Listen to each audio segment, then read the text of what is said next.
Welcome to the Hit Like a Girl podcast. My name is Joy Rios, and we often talk about a very complicated puzzle of healthcare and health IT and how each one of us holds a piece to understanding it and then sharing that knowledge. So I'm excited to bring on a new guest today, Dallas Barnes. And Dallas, I'm hoping you can take a minute or two to introduce yourselves to our listeners and get an idea of the kind of the piece of the health IT puzzle that you hold on to.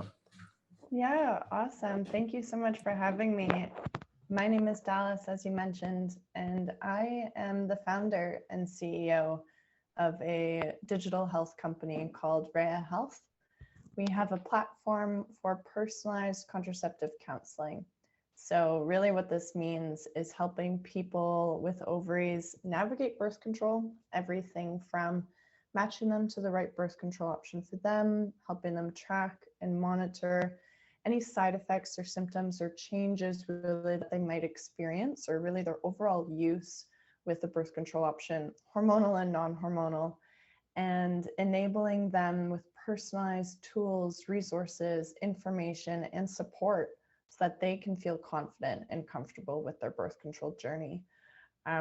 This all really stemmed from my own experience with birth control and reproductive health and not being able to find a path and find what supported me and my body in ways that I enjoyed and that I felt empowered by.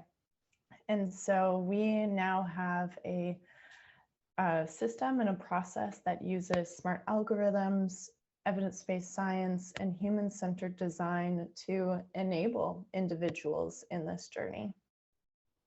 Well, would you mind talking a little bit about your journey and some of the issues that you had? I mean, what came up for you? So much.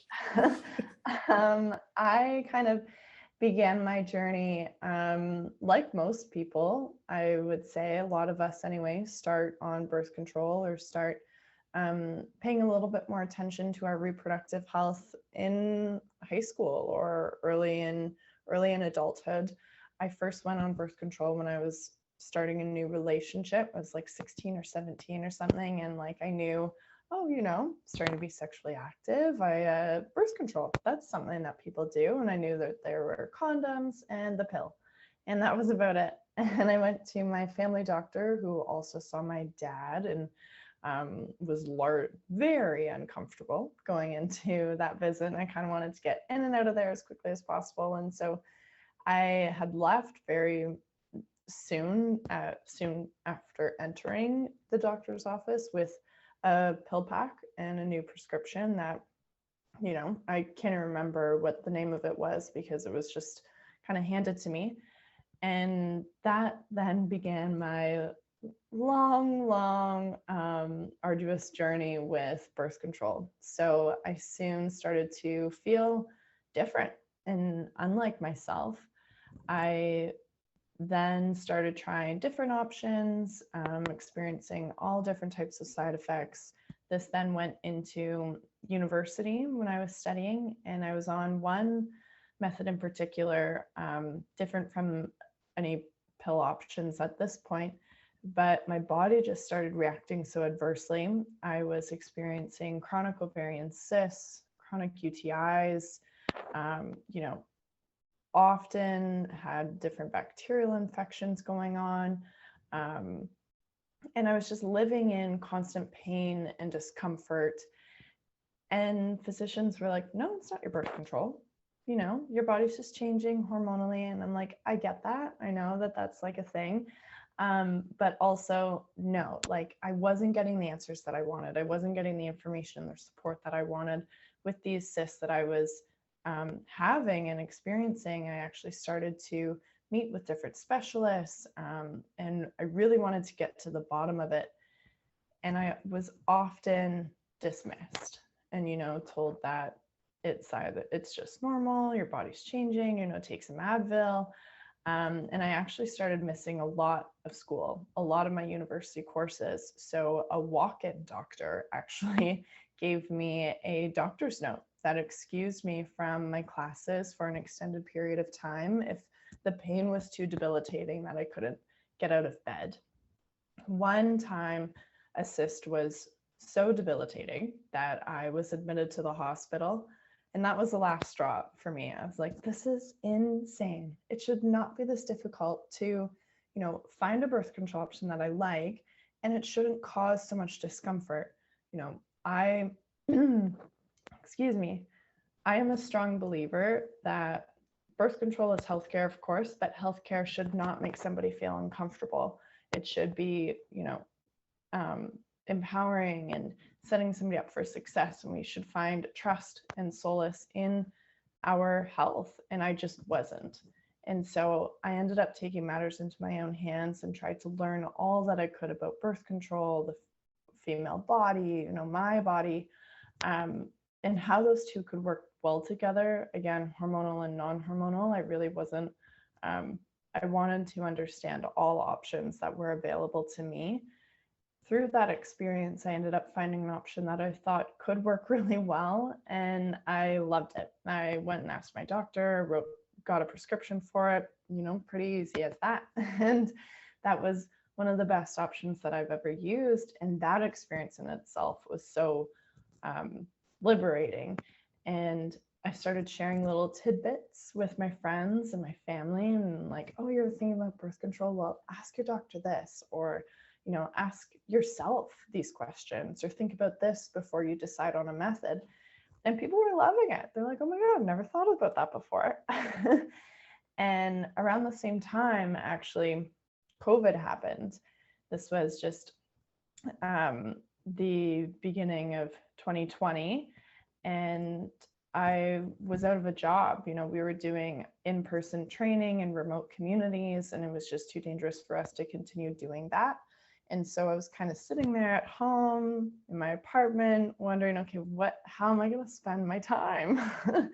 And so I started playing around with this idea that I knew was such a large problem, and it was a problem that was growing and was already always there. And I felt, if I could make an incremental difference in people's experience and just understanding birth control and options available, then that can be life-changing for some people. And it started off just as me doing some market research, and then went into this like crazy idea, and then narrowed down, and then now it's another crazy idea. But it evolved from that. And now we have a team of 11 people working together on this issue, and we are serving real people, creating change and impact in people's lives. And I couldn't be happier and more proud of our team and where we've come in the past almost 2 years. Actually, our anniversary is coming up at the end of the month, which I'm super excited about. I gotta remember, we'll have a little party. Well, it sounds like you've done a lot in a short amount of time. So I have several questions, and maybe we can do speed round. Like, okay, what was your major in university? What were you studying? Business, actually. So I have a Bachelor of Commerce, went to UBC in Vancouver. Okay. And how many different types of birth control did you actually cycle through or try before you landed on the one that, really made the difference for you? 6. Okay. And what was the sixth one? What, if you don't mind my asking, what was the one? Yeah. So the one that I was like, okay, I love this one. The one that I found was actually a triphasic pill method that was low dose, but the hormonal dose changed every week, so that the intention is that it more closely replicates the natural hormonal fluctuations in someone's menstrual cycle. And I really liked that idea. And I liked the low dose that it was. So that option was really great for me for a while. I am now using fertility awareness method, which I also really like. So I'm happy that I have a go-to pill, and now a go-to non-hormonal option as well. Okay. And then what are the questions that you tell people to ask their doctor? Oh, this is a big question. So much. So actually in our platform, if you're referring to physicians specifically in that conversation, We actually support our members on our platform in how to have a focused conversation with their healthcare professional, because those meetings can be really intimidating. And oftentimes we, kind of choke up, or we forget, or we just don't know the questions to ask. And we leave oftentimes feeling more confused than when we went in there, or just not supported, or just did not get the care that we were hoping for.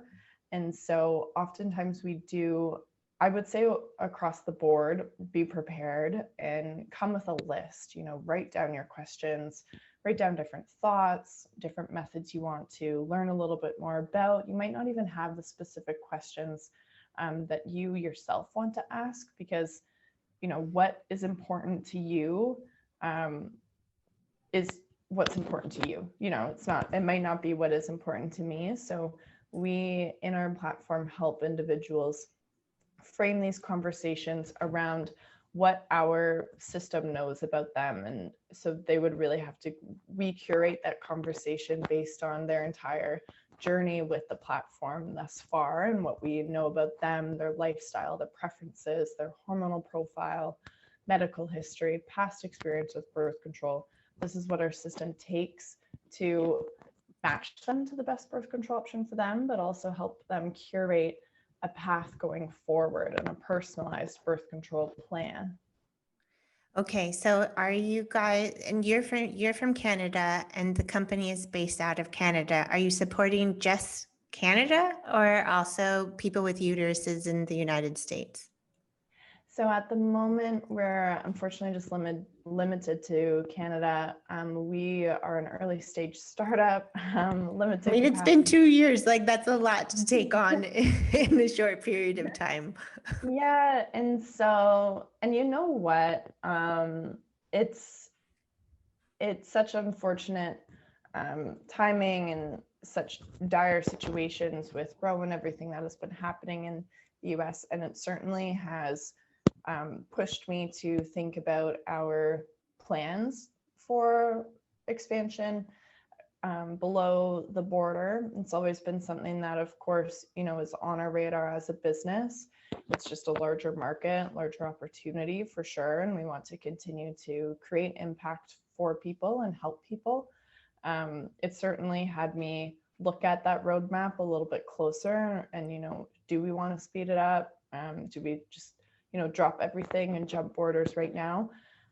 And the answer for us is we want to be deliberate and intentional and mindful about how we do make that jump. And so it certainly has forced me to sit down and really understand that process, but we're still looking for strategic and having conversations with strategic partners in, how do we really do that properly? So annoying answer for you, but right now No. just limited to Canada, but we do have plans to move. Yeah. Well, one of the things that really stood out to me about you and your profile is your support and work with indigenous communities.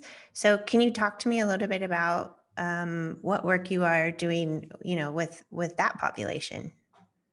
Yeah, and so this is something that we is close and dear to my heart, but is something that we are always wanting to do more and learn more about. Again, early stage startups, so we're trying to balance what we can do and what we want to do.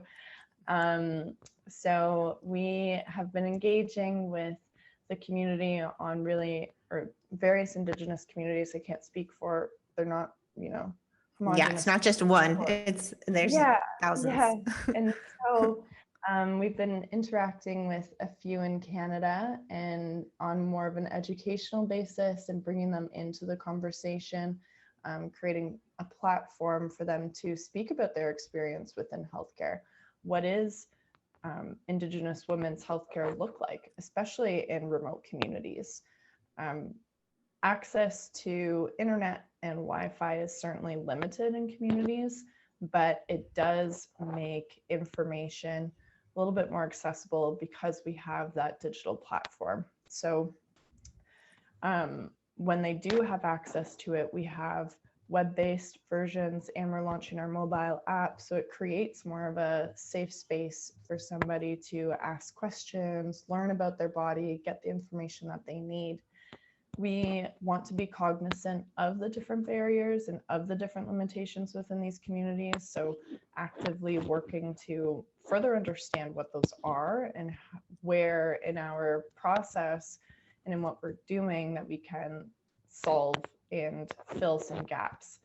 We've launched a petition in the past that aims to secure government funding for transportation out of community for various reproductive healthcare services, along with a support person for the individual that is needing that transportation. So this is a huge problem. Oftentimes in these remote communities, there isn't the personnel trained for various procedures such as IUD insertions or abortions or even birth delivery. And so oftentimes people have to travel out of community to access these services on their own dime, out of pocket. That's crazy to me.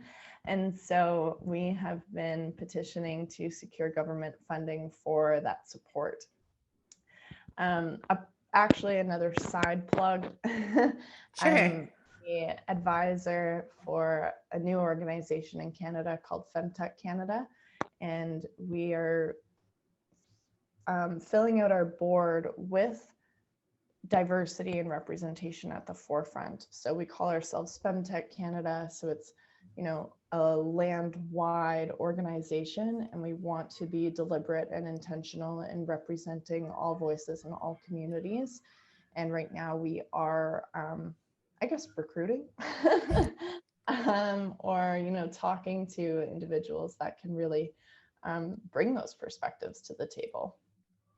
I mean, I'm curious to know what you've learned so far around their specific needs. Sounds like transportation is one, access to, you know, secure internet is another. Are there any others that come to mind? Actually, it's funny because I was having a conversation just about this topic last week with an indigenous friend of mine, and she works a lot in community and in advocacy for indigenous women's issues. And we were talking about, okay, what are the biggest barriers? What do indigenous people need in a health context? And she was like just silent for about 30 seconds, just thinking. I'm like, yeah, I'm like, okay, you know, yes, this is such a big question. Such a big question. What I have taken away personally is that safety is huge, and there is a lack of trust, rightly so, extremely valid. You know, unconsensual sterilization happens. Young people young as 10 years old receiving IUDs instead of being removed from abusive situations. There is a large distrust for the healthcare system from these indigenous populations. And again, rightfully so. And so oftentimes people in community won't go to the doctor until they need to be, you know, helicoptered out, because there's that fear. If I go to the doctor, what care am I going to receive? And it's different for somebody like me. You know, I can't imagine having to think about my life, my safety in that way when going to the doctor. It's just, you know, a whole other realm of conversation and lived experience that I do not have, that these people are living on a daily basis. And I think that's a huge piece that is often missed. You know, we often want to come and talk about indigenous healthcare and, you know, how we can serve all of these different areas and bring them more access and more education, all this stuff. But if we aren't like thinking about just like the very basic does this person feel safe even engaging in, oh, these are your different types of birth control methods? Like, then there's no point. And I think that's a really big piece. I think you're spot on. I mean, if there's no trust that that they are in a place that they can receive information and trust that it is even accurate, or that the person that they're talking to has their best interest in mind, or their long-term health at the forefront as a priority. I mean, you're absolutely right. There's rightfully so, they have a lack of trust. So how do do organizations rebuild that? That's a big question. I don't expect you to have the answer to, but if you have anything, I'll listen.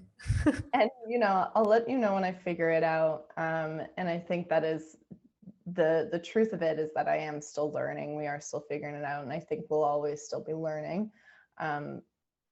I don't know the right answer. I don't know if anybody really knows. I'm not sure. I think there needs to be more collaboration, more conversations that happen, and it not be me as a white woman, a descendant of settlers, to come into community and be like, this is what we're going to do now. And yeah, and like have them be on the receiving end. But it sounds like what you're doing with the femtech consortium is on the right track. I mean, I really think there's a conversation we've been having at Hit Like a Girl in our, small and extended community around inclusion. Like, what does it mean? Like the whole diversity, equity, inclusion, equation. Like, it's important to have a diverse set of team, but like ultimately, not just having a seat at the table, but also having a voice and making sure that, perspectives are incorporated into decisions that affect everybody. And I don't know that we're there yet. That seems like an area to work towards. Yeah. I think that is an interesting perspective. I think we or maybe, some organizations, some groups are further along this road than others. But I think the mass is now slowly, and we are slow to this understanding, but the mass is recognizing that, okay, yeah, diversity is important. And I think that's kind of where the overall population is, which, is annoying, but it is the first step. So I think we are at the early lines. And then now we get to move forward in that. And I think, just as you say, ultimately it is having these voices and these opinions and these perspectives, then actually implementing them, learning, having conversations. Okay, how is this implementation doing? What are the results? What are we seeing is happening? And then let's take that back again and let's analyze that. Let's have more thoughtful conversations, and how can we make it better? What did we do wrong? Let's be honest with ourselves and learn, and then iterate. And it should be this constant process, all the while having those voices engaged. So with the Femtech Canada organization and with Reya Health as well, it is all interconnected. And I think this is actually a very decolonialized perspective to have, in that it's not just the startup. It's not just the organization. When we're talking about creating and affecting change as an ecosystem, we do have to talk and engage with government. We do have to engage with, investors, partners, your everyday person, nonprofits, all of these different systems. It is all interconnected, just as our bodily functions are, just as, right? Everything is intertwined and has a place and a role. And again, that filters down to the types of people, the types of voices, the types of communities that we have engaged as well. And I think that just opens us up for so many beautiful opportunities and a lot of positive change and positive growth, which I'm so excited for. Of course, we have to take it a day at a time, but with that in mind, we can always work towards that day by day. Well, so you've done quite a bit from 2020 to now, and in a short period of time, you went from like, oh, I have an idea to now you have 11 full-time folks that are working on your project. What do you see for the next couple years? Yeah, so our team is actually made up of, some full-time, some part-time, and some volunteers, and we wouldn't be here without those volunteers. Absolutely so grateful for them. In the next 2 years, definitely expanding across the border, but I would love, I talk to even my friends and I'm like, what birth control option do you like? Or are you on, we put out a poll recently. Actually, probably a few months ago now. I don't know where time goes. Anyway, we put out a poll on our Instagram and just asked, are you better suited for hormonal or non-hormonal options? I forget how we worded it specifically, but it was crazy. It was like 71% of people did not know if they are better suited for hormonal or non-hormonal methods. And people responded. Some of my friends, even I was looking at it afterwards, somebody else runs her social media, Lisa, shout out to her, she's fantastic. And some of my friends responded and they're like, I didn't even know there's a difference of hormonal and non-hormonal. And I'm like, what? I almost felt bad that I was doing my friends a disservice, that the people closest to me didn't even know this. And I'm like, okay, maybe I'm not doing my job right. But no, I think in the next 2 years, I would love my pipe dream that people just had more education and understood this, and across the board, we knew what options were available and what options fit our bodies the best. When that happens, I feel like I've done my job. But not only birth control, so our process within Reya Health, as I mentioned at the beginning, utilizes smart algorithms, evidence-based science, and human-centered design.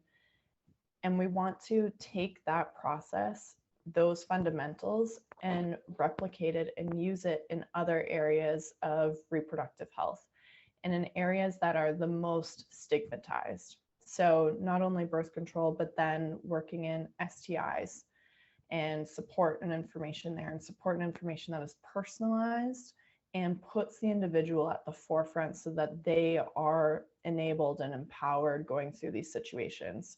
Also, abortion care. Now we will be seeing a lot more remote abortions, which is amazing, but we need support to go alongside that. And this is something that Reya has the process, has the system, and has a solution to do. So in the next 2 years, you'll see Reya not only on the birth control front, but in these other highly stigmatized areas of reproductive health. And that's where we see our mojo and our niches. So can I ask you a really specific question, which is how does somebody go through Reya Health? Is it like a test that they actually take? Is it a series of questions, like a questionnaire that they answer? Or what is the engagement level that somebody would anticipate as a user? Yeah, so when somebody interacts with Reya, so we wanted it to be as approachable and as accessible as possible. So it is a series of questions. So somebody goes through a questionnaire and it gives our system a comprehensive understanding of things like their medical history, their hormonal profile, past experience with birth control, lifestyle, and preferences to then match them to the best birth control option for them. And it explains why. So what in their profile led our system to suggest different options? How do those options work? What should they be prepared for? All in context to them. We can go online and we Google a lot, and it's so hard to sift through and understand what's relevant for our own situation. So our process streamlines that.